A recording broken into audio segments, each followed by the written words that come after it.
Are you looking for a game with high strategy? A bunch of dudes on the map? Chucking dice? Then you are in the wrong video, because this game has nothing to do with any of those things. Welcome to Rulebook Rundown. My name is Alan Paquette, and today I'll be teaching you the 2 to 4 player, one-of-a-kind game that... No? What do you mean? No, that can't be right.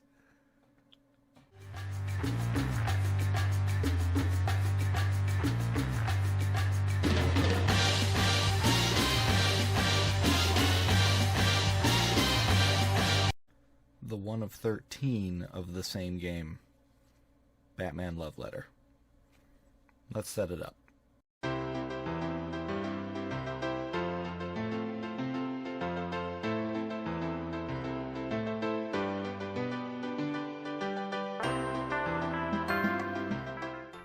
Alright, Batman Love Letter. Goal of the game is to be the first person to 7 points, and these are tracked with the bat symbols here. Game is real simple. Setup is shuffling the deck, dealing 1 card out. So there's 1 unknown each round, and then 1 card to each person. On your turn, you'll draw a card, decide which card to keep and which card to play. So I would keep Joker, play Robin. And then it's the next person's turn, and they draw a card, and they choose 1 to keep, and then they play Bane. That sort of thing. When the deck runs out, everybody will reveal their card. Whoever has the highest value card wins the round and gains a point. Alternatively, if you knock other players out with something like Bane or Batman, then if you knock everybody out, then you also win the round. So it's either highest card at the end of the round or knocking everybody else out wins you the round. In this game, you can get extras by using Batman. Batman, when you play that, you name somebody other than Batman and choose a player. And if they have that card, then they're out of the round.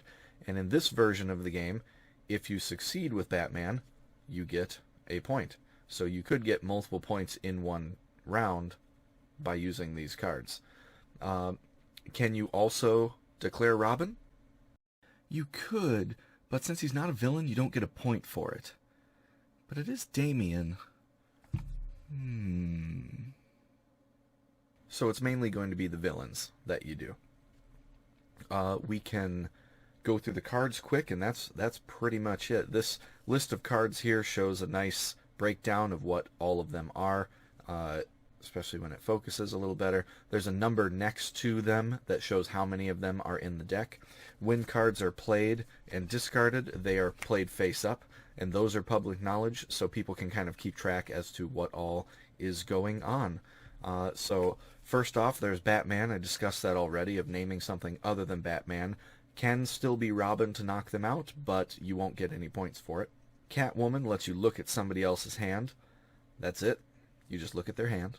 Bane can be a pretty sore subject with people, is when you play him, then you and one other person secretly compare your hands, and whoever has the lower total is out of the round. So that's kind of a bummer to play that when your other card is Batman. You generally aren't going to want to do that, because it's whichever card's remaining in your hand is the one you are fighting against.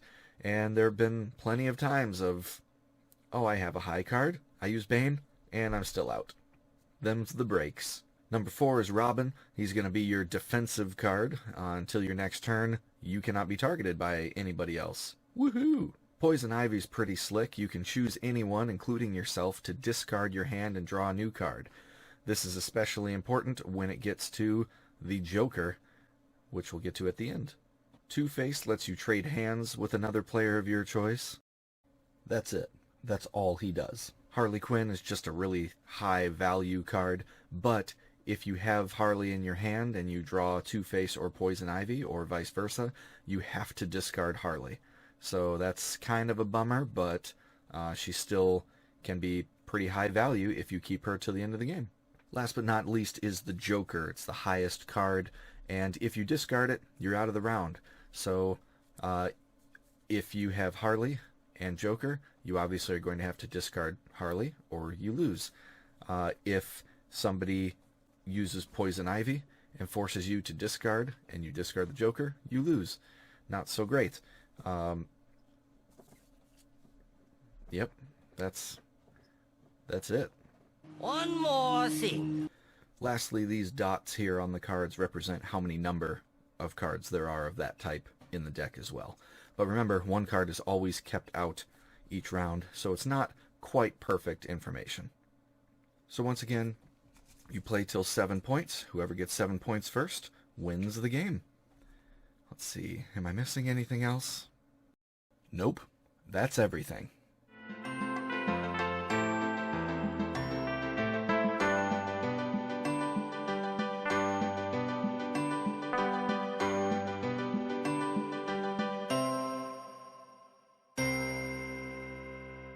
So which version of Love Letter is your favorite?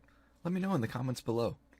I'll be back soon with more board game content, so until then, thanks for watching, keep on gaming, and have a fantastic day.